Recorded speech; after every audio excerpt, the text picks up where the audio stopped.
اس کو دنیا ہمیشہ کی زندگی نظر آتی ہے، اس کو دنیا طرح طرح کے فیشنوں کے اندر ڈوباتی ہوئی نظر آ رہی ہے، لیکن جب انسان صبح شادی کے وقت سردی کے موسم کے اندر جب وضو کر کے اللہ کی بارگاہ میں سجدہ ریز ہوتا ہے تو اس وقت انسان سے تکلیف ہوتی ہے۔ محترم سامعین، اب یہ انسان ایک ناپاک قطرے سے پیدا کیا گیا اور اس زمین کے اوپر اکڑا کر کے چلتا ہے۔ اللہ تعالیٰ نے انسان کو بنایا مٹی سے، پھر اللہ تعالیٰ نے اپنی قدرت کے مطابق انسان کو دو جوڑوں سے یعنی میاں بیوی سے انسان کی وجود کو یعنی ایک ناپاک قطرے سے پیدا کیا۔ اب پھر انسان اکڑ اکڑ کے زمین کے اوپر چلے اور اپنی اکڑ کو بلند کرے تو رب قدیر کی بارگاہ میں زمین عرض کرتی ہے، اے مولا یہ انسان ایک ناپاک قطرے سے پیدا کیا گیا ہے اور میرے اوپر اکڑ اکڑ کے چلتا ہے، میرے اوپر ناپاکی کی حالت میں چلتا ہے، میرے اوپر تیرے نافرمانی کی حالت میں چلتا ہے، اے رب قدیر مجھے حکم دے ویسے پھاڑ کر زمین کے اندر زمین اپنی زبان حال سے اور وہ جگہ جو سب کے لیے مقرر ہے یعنی قبر، وہ جگہ فکس ہے۔ جب سے پیدا ہوا انسان اس دن سے قبر کی جگہ فکس ہے، جس جگہ دفن ہوگا وہ جگہ دن میں 17 یا 70 مرتبہ آواز لگاتی ہے، اے انسان تو زمین کے اوپر آوارہ گھوم رہا ہے، زمین کے اوپر طرح طرح کے فیشنوں میں گھوم تو رہا ہے، میرے اندر آئے گا۔ تو میرے اندر کیا ہے؟ خبر بولتی ہے، کیڑے مکوڑے میرے اندر ہیں، بڑے سانپ میرے اندر ہیں۔ محترم سامعین حضرات، حضرت جبریل علیہ السلام نے اللہ تعالیٰ نے ارشاد فرمایا، اے جبریل میں نے انسان کو بنایا، حیوانات کو بنایا، آسمان کو بنایا، زمین کو بنایا، ساری اشیاء کو بنایا، میں نے جنت اور دوزخ کو بھی بنایا۔ تو حضرت جبریل علیہ السلام سے اللہ تعالیٰ نے ارشاد فرمایا، اے جبریل جا تو جنت اور دوزخ کو دیکھ گیا۔ جب جبریل علیہ السلام جاتے ہیں جنت کی طرف بڑھتے ہیں، جنت کی طرف جبریل علیہ السلام نکل جاتے ہیں جنت کے راستے کی طرف، تو کیا دیکھتے ہیں؟ جنت کے راستے کے اندر اتنے کانٹے، اتنا مشکل راستہ ہے، اتنا مشکل راستہ ہے، اندر جا کے دیکھتا ہے حسین منظر نظر آتے ہیں۔ تو جبریل علیہ السلام نے سوچا یہ منظر کوئی اور ہو سکتا ہے، اللہ تعالیٰ نے ارشاد فرمایا، اے جبریل یہاں تک نہیں، جا جہنم کے راستے کو دیکھا۔ جبریل علیہ السلام جہنم کے راستے کی طرف جاتے ہیں تو کیا دیکھتے ہیں؟ خوشبو اس کے اندر سے آتی ہے، بڑے بڑے پھول اس کے راستے کے اندر لگے ہوئے ہیں۔ جیسے ہی جہنم کے قریب جاتے ہیں، جہنم کی وادی اس کے اندر ہے، بڑے بڑے سانپ جہنم کے اندر ہے، جہنم کی آگ جس کی وجہ سے یہ آگ جہنم کی وادی کی وجہ سے فرعون حامان جیسے نمرود جیسے اس کے اندر جلیں گے، وادی اس کے اندر دیکھ کر حیران اور کہنے لگے، اللہ ارشاد فرمایا، یہ کیا منظر ہے؟ میں نے جنت کے راستے کو دیکھا تو بڑا کٹھین تھا، اندر سے دیکھا بڑا حسین تھا منظر، ورنہ یہ منظر کیا ہے؟ جہنم کے راستے کو دیکھا، جہنم کا راستہ باہر سے بہت حسین تھا، اندر جا کے دیکھا اندر بہت کٹھین ہے، مولا یہ منظر کیا ہے؟ رب قدیر نے ارشاد فرمایا، اے میرے نوری فرشتے، یہ انسان دنیا کے اندر طرح طرح کے عیش و عشرت کے اندر دنیا کے اندر مگن ہو جاتا ہے تو کوئی چیز اس کو نظر نہیں آتی، اس کو دنیا محکتی ہوئی نظر آتی ہے، اس کو دنیا پھول کی طرح نظر آتی ہے، اس کو دنیا ہمیشہ کی زندگی نظر آتی ہے، اس کو دنیا طرح طرح کے فیشنوں کے اندر ڈوباتی ہوئی نظر آ رہی ہے، لیکن جب انسان صبح شادی کے وقت سردی کے موسم کے اندر جب وضو کر کے اللہ کی بارگاہ میں سجدہ ریز ہوتا ہے تو اس وقت انسان سے تکلیف ہوتی ہے، رب قدیر کی بارگاہ میں تکلیف اتنی پسند آتی ہے کہ جنت کے راستے کے اندر تھوڑی کٹھنائی ہے، یعنی بدر کے وقت اٹھنا پڑتا ہے، زور کے وقت وضو کرنا پڑتا ہے، اثر کے وقت وضو کرنا پڑتا ہے، صبح کے دن وضو کرنا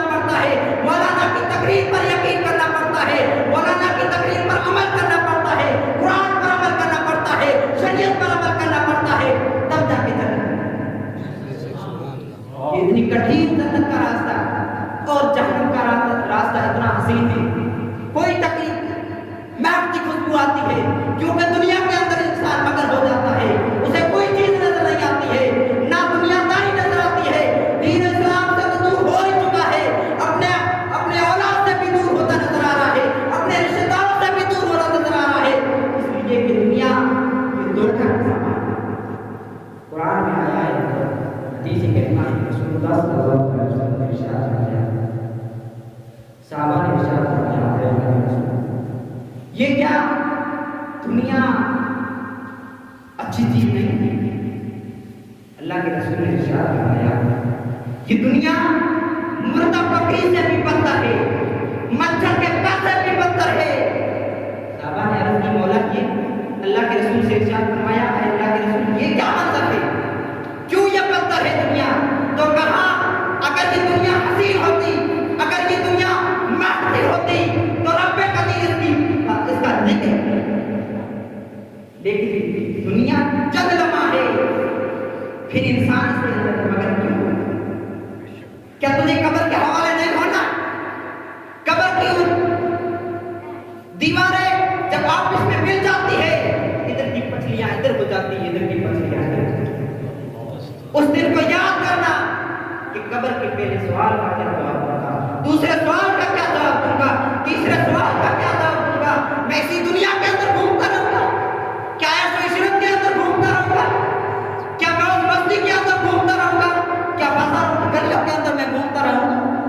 کوئی پتہ نہیں ہوگا, ایک لمحہ کا پتہ نہیں. ساتھ اندر گئی باہر آنے کا میں گارنٹی نہیں, باہر جانے کی میں کوئی گارنٹی نہیں. موت کہیں بھی آ سکتی ہے, لیکن موت کی تیاری کرنا, قبر کی تیاری کرنا, آخرت کی تیاری کرنا, کیونکہ یہ بڑے کٹھین راستے ہیں.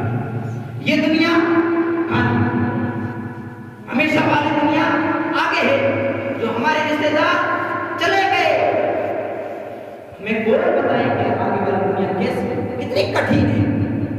اور کوئی حضرات یہ کہتے ہیں دیکھ لیں, ارے یارو دیکھنا نہیں, وہاں جا کے دیکھنا کیا, پھر رب قدیر کی بارگاہ میں عرض کرو گے اے مولا مجھے ایک لمحہ دے دے, مجھے ایک سیکنڈ دے دے, میں دنیا کے اندر ایسو عشرت نہیں کروں گا, خیرات و صدقہ کرتا پھروں گا, مسجدوں کے کونوں کو پکڑ کر اے اللہ تیری عبادت کرتا رہوں گا, تیری عبادت کرتا رہوں گا. یہ سدائے عبادت جا کے لگائے گا جب اللہ تعالیٰ ارشاد فرمائے گا اب مجھے ایک سیکنڈ کی موت.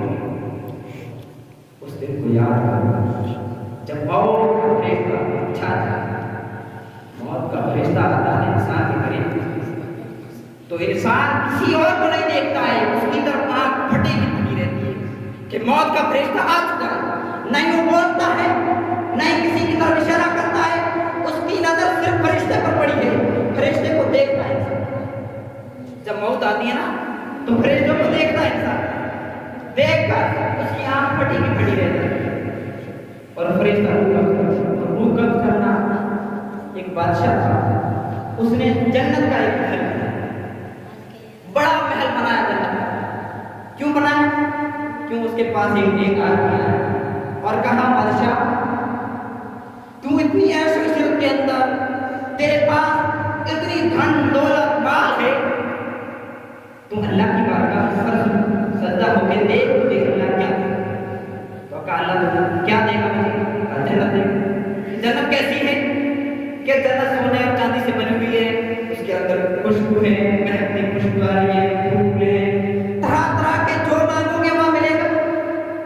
یہ کام تو میں بھی کر سکتا ہوں, یہ کام تم کر سکتا ہے اور میں کر سکتا. اس نے اتنے وزیروں کو لگایا کہ چند سال کے اندر اس نے ایسی جنت تیار کی جس کے اوپر سب سونے کی تھی اور چاندی کی دیواریں تھیں, مہکتی اس کے اندر خوشبو آ رہی تھی. جب وہ دوسرے گھر سے کہا بادشاہ جنت بن گئی ہے, چلو جنت دیکھنے کے لیے, جنت میں آرام کرنے کے لیے. بادشاہ نکلتا ہے تو راستے میں ایک ایسا چمکتا ہوا جانور دیکھتا ہے تو بادشاہ اس کی طرف بغل, تو بادشاہ چمکتے ہوئے جانور کے پیچھے ہا لیتا ہے, پیچھے پیچھے چلتا جاتا ہے. گھوڑا دوڑ کر تھک گیا تو آخر جانور سے پوچھا جانور تو ہے کون, مجھے کیوں بھگا رہا ہے, میرے گھوڑے کو کیوں بھگا رہا ہے, بتا تو صحیح تو ہے کون. جانور پھٹ سے بولا کہ میں مر گیا.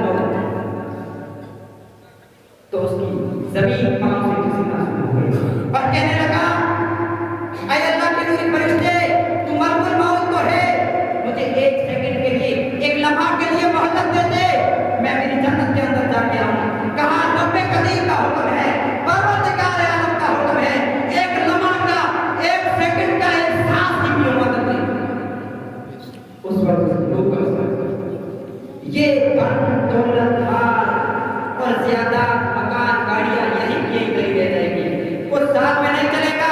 اگر ساتھ میں چلے گا تو ہمارے سالے چلے گا، نیک اعمال چلے گا، اور متقی لوگ وہ ہیں جو اللہ کے لیے سر سجود ہو کر کہتے ہیں اے اللہ ہم نے گناہ تو کر لیے ہیں، ایسی ایسی راتوں کے اندر مولا یہ بڑی بڑی راتیں ہمیں تو نے نصیب تو کی ہے، ہمارے وہ عزیز تو دنیا چھوڑ کر چلے گئے ہیں، ہمارے وہ عزیز تو دنیا فانی سے چلے گئے ہیں، ان کو یہ اپنی راتیں نصیب نہیں ہوئی ہے، مولا تو نے ہمیں توفیق دی ہے یہ راتیں جاگنے کی، اس کے اندر ہم کچھ لمحہ عبادت کر لے، کچھ لمحہ تیرے ذکر و اذکار کر لے، مولا گناہ تو ہو چکے ہیں، آئندہ گناہ توبہ کریں، ایسی کریں جیسے کہ تھن کے اندر دودھ جائے نکلے پھر دوبارہ دودھ نہیں اندر جاتا ہے، ایسی توبہ کرو تو تمہارے کامیاب اور تمہارے بچوں کو اور تمہاری بچیوں کو علم حاصل کرو۔ تعلیم ایسی چیز ہے کہ اللہ کے رسول صلی اللہ علیہ وسلم پہلی کوئی رسول تو ایک برابر قرآن میں ہے ایک برابر پڑھ، اگر یہ تعلیم اور علم کم چیز ہوتی تو اللہ تعالیٰ اپنے رسول کو یہ نہیں فرماتا ہے اقرا پڑھ، اتنی بہترین اتنا بہترین علم ہے، اتنی بہترین تعلیم ہے، پھر ہم اپنے بچوں کو اپنی بچیوں کو کیوں پیچھے رکھتے ہیں؟ ہم تو رہ چکے، جو بوڑھے حضرات ہیں نا وہ تو رہ چکے پیچھے، تو اپنے بچوں اور بچیوں کو مدرسہ حسنین کریمین اور محمد جیسے پیر سید غلام حسین نے ہمارے لیے انتظام کر لیے ہیں، تو ہم اپنے پیچھے کیوں ہٹیں؟ ہم کو چاہیے کہ ہمارے بچوں اور بچیوں کو تعلیم دیں اور ان کی دنیا اور آخرت کو سنواریں۔